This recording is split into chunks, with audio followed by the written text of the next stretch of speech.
Beatriz Rodríguez Guillermo nació en Mérida, Yucatán, el 17 de agosto de 1959. Hablar de la maestra Betty es hablar de una mujer en el que su hermosura e inteligencia van de la mano. Es una persona sensible, humanista, muy buena amiga y muy dedicada a las labores que se le han encomendado. Realizó estudios de magisterio en la Escuela Normal Rodolfo Menéndez de la Peña y la Universidad Pedagógica Nacional, ejerciendo como maestra de primaria y secundaria. Ha desempeñado diversos cargos y tareas culturales. Presidenta fundadora del Centro Yucateco de Escritores, miembro del Consejo Editorial de la Universidad Autónoma de Yucatán y del Consejo Consultivo del Instituto de Cultura de Yucatán, así como funcionaria del Centro Cultural del Niño Yucateco. Desde muy joven inició sus pasos como poeta en el taller Carlos Moreno Medina. Participó en el primer curso impartido por la Sociedad General de Escritores de México en Mérida, Yucatán, en 1989. Ha publicado en El Juglar, suplemento cultural del Diario del Sureste, en Por Esto y en la revista FEM. Obtuvo el Premio Estatal de Cuento para Niños en 1993, con el libro El Sol alrededor del Parque, obra poética en tonos diferentes, 1982. Preciso instante de amor sin pie de imprenta, producto del premio Carlos Duarte Moreno, según señala en la presentación Alfonso Irán García Acosta. Su libro La lechuza y el ratón, Consejo Nacional para la Cultura y las Artes, 1988. Este libro narra una historia y su estructura está hecha como poesía versada, por lo que Leo Gemar, el narrador, un personaje que trabaja con niños, lo usa siempre y cuando no lo conocen, y es la llave de interacción con los niños y adultos. Actualmente, directora de la Escuela Superior de las Artes de Yucatán, Betty su vida la entregó a la literatura, y quién mejor para dedicarle unas palabras que otro poeta, Rubén Reyes Ramírez. Confabuladores hace un intercambio de poetas. Primero la voz de Beatriz Rodríguez Guillermo, hablando del poeta Rubén Reyes Ramírez. Ahora, Rubén habla de Betty. Beatriz Rodríguez Guillermo. Para mí la voz en Beatriz es el sitio ileso de su presencia. Agua arterial de transparencias, ella toda, sueño de una sensibilidad que toma por asalto la conciencia, conciencia gravitando en una sensibilidad que sueña, se nos transparenta en su obra, surgida en mitad del aire con la insurgencia de su palabra. Así, generosas ambas, la mujer y su creación, una mirada lúcida al mundo y el canto de un latido suave y profundo se nos dan en una misma presencia, la de su poesía a salvo en el sitio de la voz. Bueno, soy Beatriz Rodríguez Guillermo. Soy primero una persona que sigue teniendo convicciones, sueños, experiencias y saberes acumulados, voracidad tremenda por la vida y lo que nos propone, una curiosidad desatada a todos los instantes de mi vida, lo mismo que cuando era pequeña. Y si tuviéramos que precisar ese quién soy en una tarea o en una ocupación, bueno, creo que soy una educadora, una compañera de procesos formativos por convicción. Hago todo lo que puedo por ser una escritora, o sea, esto quiere decir que escribo todos los días, lo publicable y lo impublicable, y soy también una amiga, una hija, una compañera, como todas las personas, una persona que desarrolla muchísimos roles dependiendo de de qué te toca en ese momento. En la literatura inicié desde edad muy temprana, ¿no? Esta relación con los objetos, con los animales, con las personas, esta certeza de que lo que miraba no era todo, sino que había algo más. Tuve esta percepción desde muy niña y lo recuerdo perfectamente. Pero digamos que formalmente en la escritura me inicié cuando estaba en secundaria, escribiendo unos primeros apuntes de lo que en ese entonces yo creía que era poesía, y posteriormente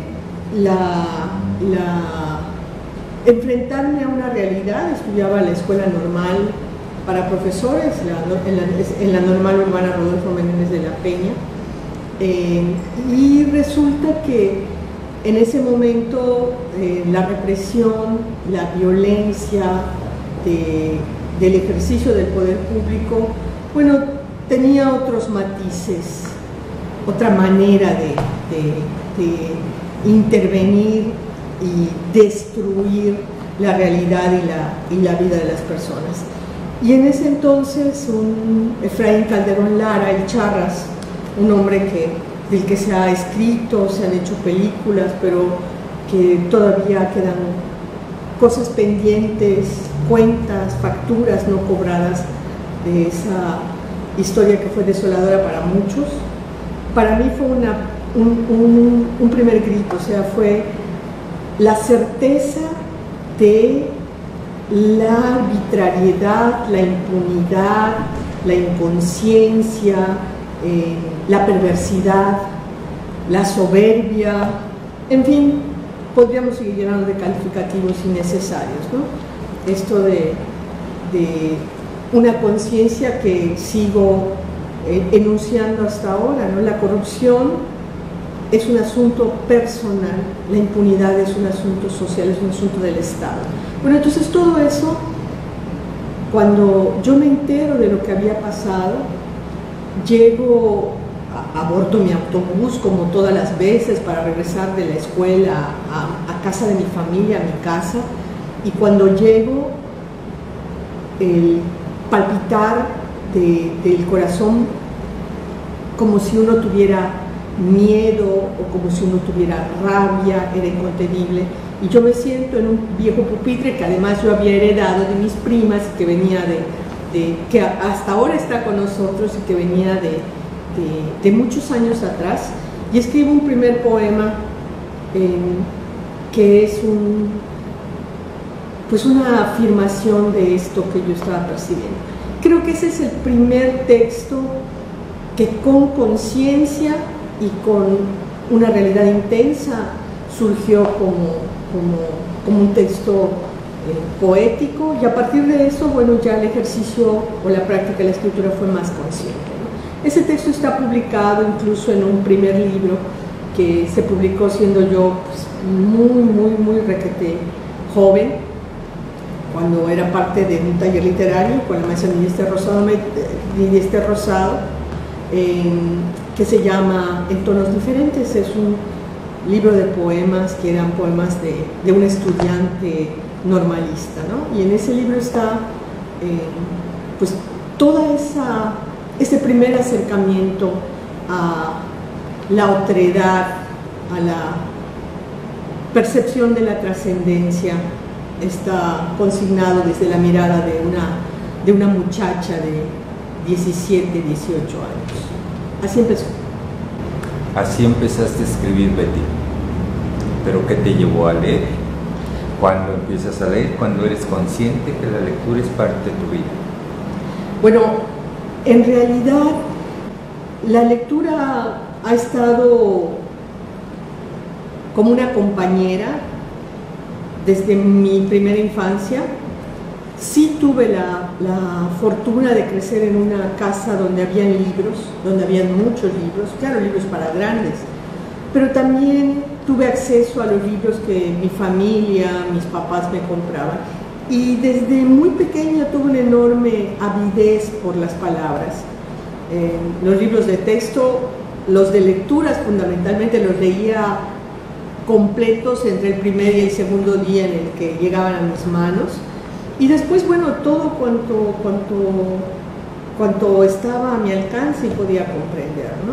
De los libros que habían en la biblioteca de mi abuelo, pues a veces agarraba los libros y él era médico, leía palabras y que no me decía nada, pero eran palabras.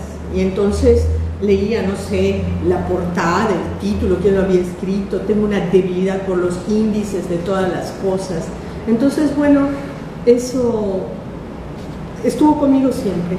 Y ya de mayor, bueno, en la única librería que en ese tiempo había en Mérida, que era la literaria, con el dinero que iba guardando, o que mis padres me daban por algún propósito especial, pues yo ya iba, cuando tenía suficiente, a explorar en esa especie de ático de la literaria, en un balconcito que había como un corredor, pues todo lo que había, y ahí compré algunos libros que hasta hoy recuerdo.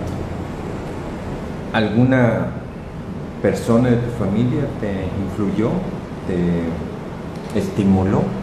Bueno, en realidad en mi familia la gente leía, no con voracidad, pero sí era frecuente de repente ver a alguien con un libro. Pues vengo de una familia de maestros de tradición, o sea, todo el mundo había sido maestro, ¿no? Mis tías, por supuesto mi mamá, una larga tradición de maestros, ¿no? Entonces, pues era como normal verlas con libros, escribiendo, revisando cosas. Veía los lomos de los libros en esos libros que en ese entonces siempre tenían vidrio,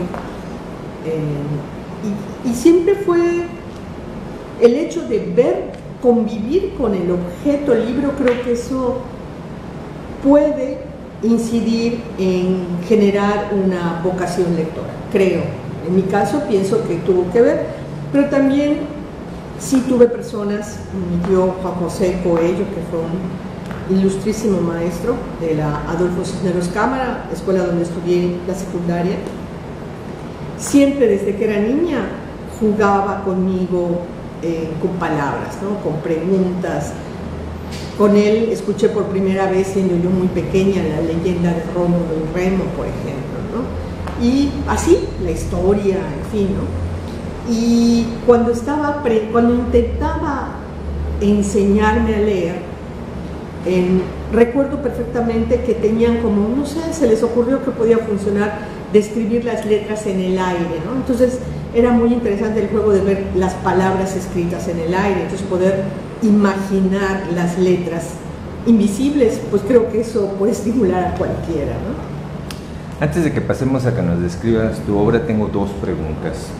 Yo leí tu libro, posiblemente es este primer libro que estás diciendo, y me llama la huella a que dijiste que tú te preguntabas cosas, que es la poesía, y el primer poema de ese libro, que no recuerdo el título, que era como Pasta Café, era precisamente una pregunta que se hacía la autora, que es: ¿dónde está la poesía? ¿Está en el cielo? ¿Está en las nubes? ¿Está en ese? Y a lo mejor estamos hablando del mismo libro. ¿Qué sintió Betty cuando, siendo joven, siendo casi una niña, tiene en sus manos sus primeros apuntes, como tú le llamaste, impresos? ¿Cuál es el pensamiento que atraviesa? ¿Se imaginó Betty llegar en este camino? Bueno, en realidad yo creo que en una primera aproximación no hay como una ruta trazada. Uno sabe, como dijo Jaime Sabines cuando le entregaron el Premio Nacional de Música y Literatura, la poesía es la droga, el cocimiento de drogas que se tomó una vez y que no se puede dejar de beber.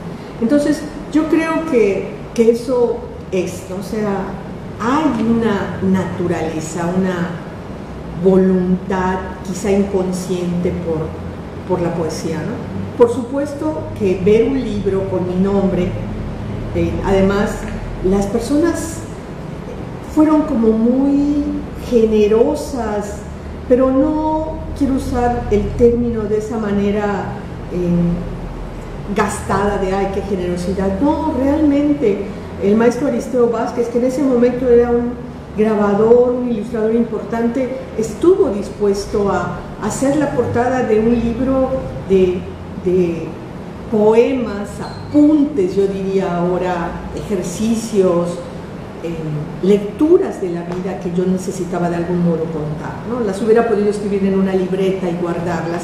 Sin embargo, ocurre que ahí están, que Nidia Esther, las personas, bueno, pues yo era la más joven de ese taller literario, y luego el maestro Aristeo Vázquez, otras personas con las que conviví en ese momento tuvieron contacto con esos textos, pues sientes que tiene sentido, que tú quieres, no puedes dejar de contar algo, y que otras personas pueden conectarse contigo por un instante para escuchar tu cuento, ¿no? Tu historia, tu texto, ¿no? Entonces, sí, lindísimo, extraordinario. Y en ese tiempo había la costumbre de hacer desayunos para presentar los libros. Entonces, bueno, pues fue gratificante pues ver a la gente que uno quiere reunida, mis maestros, a mi familia, y a toda la gente que participó contribuyendo a editar ese libro. Fue muy, muy, muy importante. Es un recuerdo entrañable.